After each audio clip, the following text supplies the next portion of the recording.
In the administration's paper, it is stressed that we should ensure that the elderly will not suffer a digital divide, and to improve their quality of life and to help their integration into society. And this Friday, together with other organizations, there will be a summit on aging.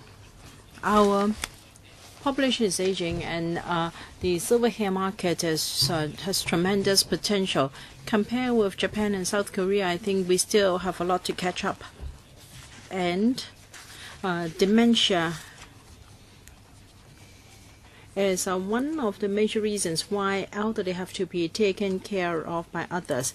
And here we have a smart robot introduced from Japan. It can interact with the elderly to improve the behavioral and also emotional problems. However, they use Japanese instead of Cantonese.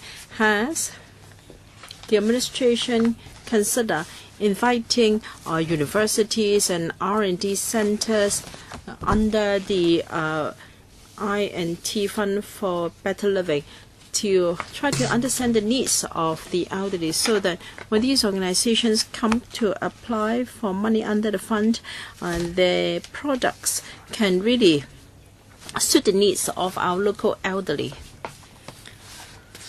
And then there is that outreach program in NXD.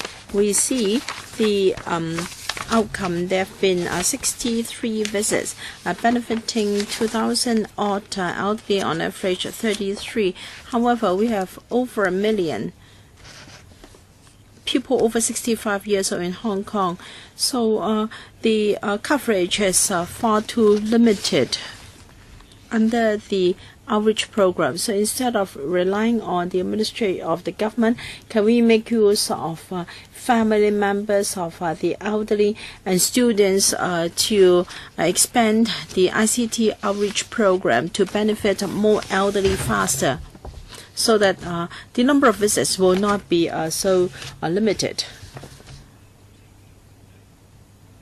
Secretary, thank you, Mr. Chen.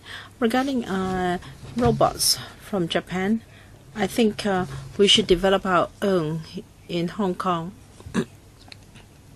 The I&T Fund for Better Living encourage local innovation and local R&D. We will encourage NGOs to localize foreign imported technology. And for the second question, can I defer to the GCIO? Thank you. For the ICT outreach program for the elderly, we rely on NGOs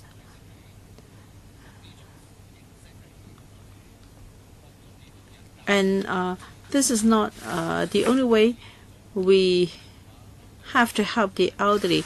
We've also got mobile apps developed mainly for the elderly, and their family members and friends can refer other people to use these apps. That means we can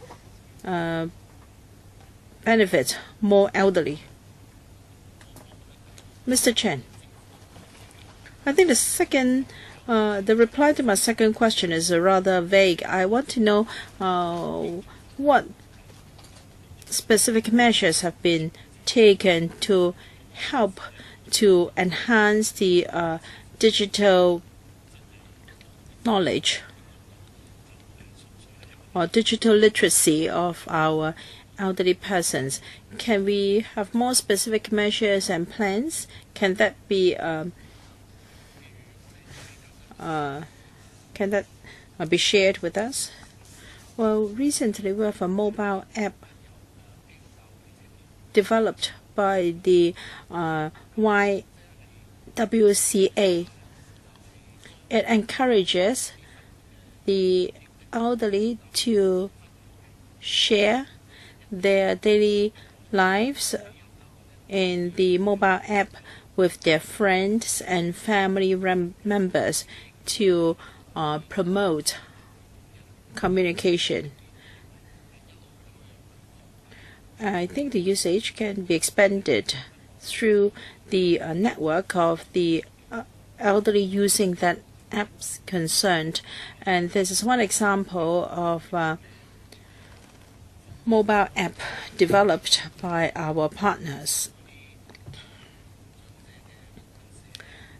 Some of them will take the initiative to visit our sick cheese and daycare centers and homes of the elderly, and some can be introduced to this app by their family members and friends in their social circle.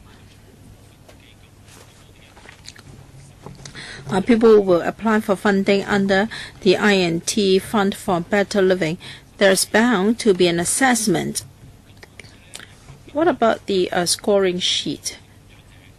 Will we have now take the elderly as an example? This is a group in our population that requires technology to help them. So will the marking scheme consider the special needs of our community? For instance, will more weighting be given to a project that intends to help the elderly? So I'd like to ask whether the Secretary can share with us their assessment criteria for vetting those applications. Thank you. Yes, this is an excellent question, Mr. Chen. Our team has considered this factor. Can I invite the PS to take this question?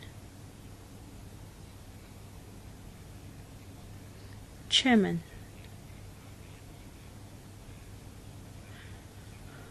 Oh, well, we have separate considerations. We have a 3-page guidelines on the assessment criteria to help the applicants to understand. And of course, there is a more detailed version in the simplified guidelines. We have set out the relative weighting of different factors.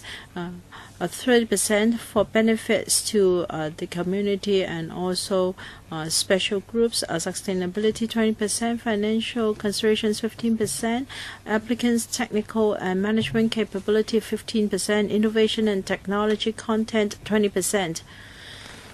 So if it is a project to serve the elderly, that will be assessed under the category benefits brought to the public and specific community groups.